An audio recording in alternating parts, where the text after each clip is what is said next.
ऐसा कोई on grid inverter available है पाकिस्तान मार्केट में जिसके अंदर built in zero export device हो। तो डिफरेंट हमें आंसर्स मौसूल हुए। कुछ लोगों ने बताया कि येस अवेलेबल है और कुछ लोगों ने कहा अवेलेबल नहीं है। सबसे पहले तो हम ये जानिएंगे कि zero export device on grid system में इसकी रिक्वायरमेंट क्यों होती है। देखिए, ज़ीरो एक्सपोर्ट डिवाइस हमें इसलिए रिक्वायर होती है कि अगर आपने on grid system before green meter, जिसे आप नेट मीटरिंग बोलते हैं या बाई डायरेक्शनल मीटर बोलते हैं, उससे लगने से पहले अगर आप अपने सिस्टम को एक्टिव करना चाहते हैं तो आप ये फ़ीचर ऑन करके, यानी कि ज़ीरो एक्सपोर्ट डिवाइस को यूज़ करके आप सोलर से उतनी बिजली इस्तेमाल कर सकते हैं जितनी आपकी कंजप्शन है।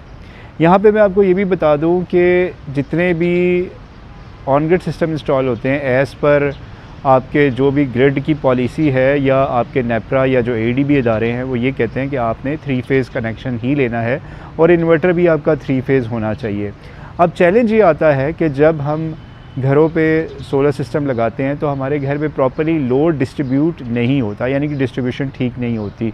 तो यहाँ पे मैं ये भी बता दूँ, बावजूद ज़ीरो एक्सपोर्ट के भी आप समटाइम्स प्रॉपर्ली लोड मैनेज नहीं कर पा रहे होते, तो कुछ ना कुछ आपका जो एक्स्ट्रा सरप्लस जनरेशन है जो आपने उसको रेफरेंस वैल्यू दी होती है वो एक्सपोर्ट हो जाता है। तो ये एक इसका थोड़ा सा नुकसान भी है, अनलेस अनटिल हाँ कमर्शियल में अगर जो आपका प्रॉपर्ली 3 फेज़ मशीन्स हैं तो वहाँ पे ये बहुत अच्छा काम करता है, यस उतना ही करता है।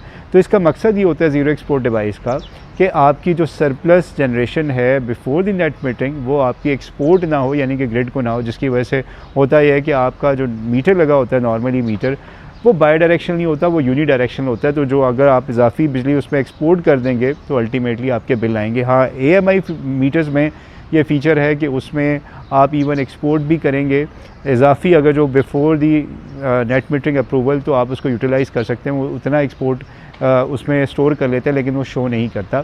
खैर, ये एक और डिबेट है, हम इंशाल्लाह फ्यूचर में इस पर डिस्कशन करेंगे। टू दी पॉइंट, अब जो हमने क्वेश्चन पूछा था, करेंटली ऐसा कोई इन्वर्टर अवेलेबल नहीं है जिसके अंदर built in zero export device हो। ऑलमोस्ट तमाम जितने अच्छे इन्वर्टर्स हैं, चाहे वो ग्रोवॉट का है, चाहे वो फॉक्स का है, चाहे वो सनग्रो का है, चाहे वो हवावे है, उनके अंदर पावर लिमिट की ज़रूर ऑप्शन होती है। Power limit is something else. Power limit का ये मकसद है कि आपने 10 किलोवाट का सिस्टम इंस्टॉल कर दिया और आपने उसमें 4 किलोवाट की पावर लिमिट लगा दी, इसका मतलब है वो 4000 वाट से ज़्यादा जनरेशन ही नहीं करेगा, दैट इज़ समथिंग एल्स। लेकिन जब एक्सपोर्ट डिवाइस होता है तो ये आपके एल्गोरिदम ऐसा सेट करता है कि जितनी आपकी कंजप्शन होती है उतना ही वो यूनिट जनरेट करता है सोलर से। और ये जितने भी इन्वर्टर्स अवेलेबल हैं उसके साथ एक्सटर्नल, यानी कि आपको ये डिवाइस लगाना पड़ती है। येस, इट इज़ ट्रू, कुछ इन्वर्टर्स हैं जिनके साथ ये फ्री में, वो कहते हैं हम